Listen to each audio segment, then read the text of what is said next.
የአፍሪካውያን የጋራ ቤት የዓለማይን ማረፊያ አዲስ አበባ ከተማ ዛሬም በሌላ መድረክ ከአፍሪካውያን ዓለም አቀፍ ተቋማትን አሰባስባለች። የዓለም የሥራ ድርጅት የባለ ብዙ የሥራ ዕድል ፈጠራ ዘርፍ ባለቤቶችን ያካተተው 20ኛው አህጉራዊ ጉባኤውን በአዲስ አበባም ማካሄድ ጀምሯል። ዓለም አብስቶ የሚሻው ከዛሬ ልማቱ ከነገ እድገቱ ጋር ሊያስታርቅ በሚታገለው ለውጥና ገፊ የዜጎች የሥራ ዕድል ፈጠራ ጥያቄ ማመጣጠን ዙሪያ ተኩሯል። ጉባኤው ድህነት፣ ሰላምና መረጋጋት እጦት በሚፈትኑት እንደ አፍሪካ ላሉ የእድገት ዳዴ ውስጥ ለሚገኙ የዓለም ክፍሎች ደግሞም ከዘመን ጋር መሽቀዳደም ከተፈጥሮና እምቅ አቅም ጋር ማስገም ድርብ አሁናዊ ፈተናም ነው። በአፍሪካ ህብረት የጤና ሰብአዊ ጉዳዮችና ማህበራዊ ልማት ኮሚሽን የሥራ ቅጥርና ፍልሰት ጉዳዮች ዘርፍ ኃላፊው ሳቤሎ ቦካዚ አፍሪካ በየዓመቱ 37000 ዜጎቿ ስራ ፍለጋ የተቋማትን ደጅ ይጠናሉ ማለት እናም ዛሬ አፍሪካውያን ለዚሁ ጥያቄ ካልተዘጋጁ በቀር ነገ አብስቶ ይፈትናቸው ዘንድ ተደቅኗል ይላሉ።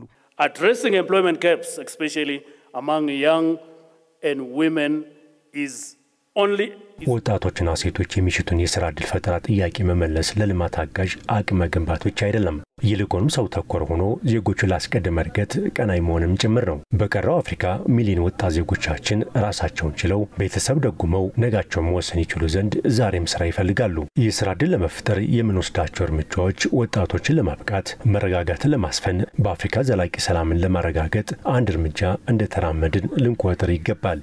is a step towards stability, is a step towards peace building in Africa.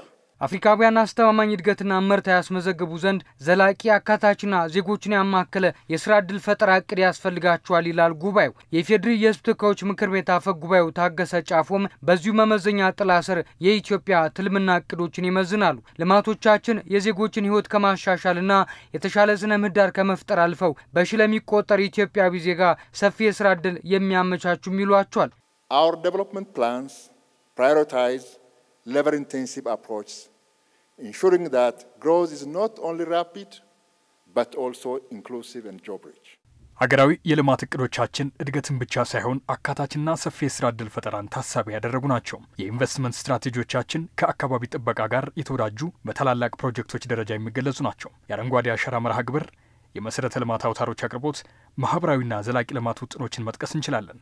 እነዚህ የዘርፍ ልማቶች የዜጎችን ሕይወት ከማሻሻልና የተሻለ ስነ ምህዳር ከመፍጠር ባሻገር በሺ የሚቆጠር ሰፊ የሥራ ዕድል የሚያመቻቹ ናቸው። Particularly in the infrastructure have not only improved the quality of life for millions but have also generated thousands of employment opportunities.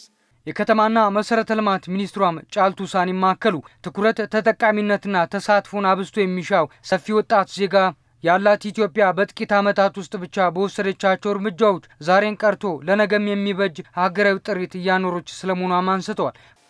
In Ethiopia, as in many nations, unemployment threatened urban communities.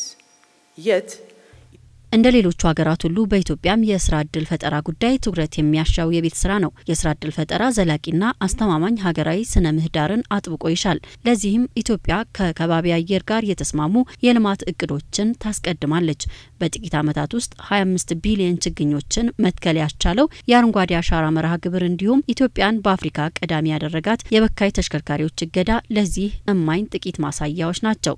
actionable strategies ሀገር በመልካም የእድገት ሀዲር ትቀጥል ዜጎቿ ከልማትም ከእድገትም ይቋደሱ ዘንድ ባለም ስራ ድርጅት መጠይቅ ስር በሀገር አቀፍ ደረጃ ዘላቂ አካታችና ሁሉንም ዜጋ ተጠቃሚ የሚያደርጉ ግዙፍ እንዲሁም ታላላቅ መርሃ ግብሮች ተጀምረው ስራ ላይ ይገኛሉም ብለዋል። My ministry is currently leading initiatives such as the road sector development program የከተማና መሰረተ ልማት ሚኒስትራችን ዘላቂና አካታች የእድገት እቅዶችን እያስተባበረ ይገኛል። የመንገድ ዘርፍ ልማት ፕሮግራም፣ የገጠር ትስስርና አቅርቦት መርሃ ግብር፣ የቤቶች ልማት ፕሮግራም፣ በመላ ሀገሪቱ እየተተገበረ ያለው የኮሪደር ልማት ይገኙበታል። እነዚህ መርሃ ግብሮች በሺዎች ለሚቆጠሩ ዜጎች የሥራ ዕድል ይዘው የመጡ እንዲሁም ከአየር ንብረት ለውጥ ጋር የተስማማ እድገትን ማረጋገጥ የሚያስችሉ ፕሮግራሞች ናቸው። creating more and better jobs, foster social cohesion ከ50 ሀገራት የተውጣጡ ከ1500 በላይ ተሳታፊዎች ያሉት የዓለም ስራ ድርጅት አህጉራዊ ጉባኤም እስከ መጪው አርብ ድረስ የሚቀጥል ይሆናል።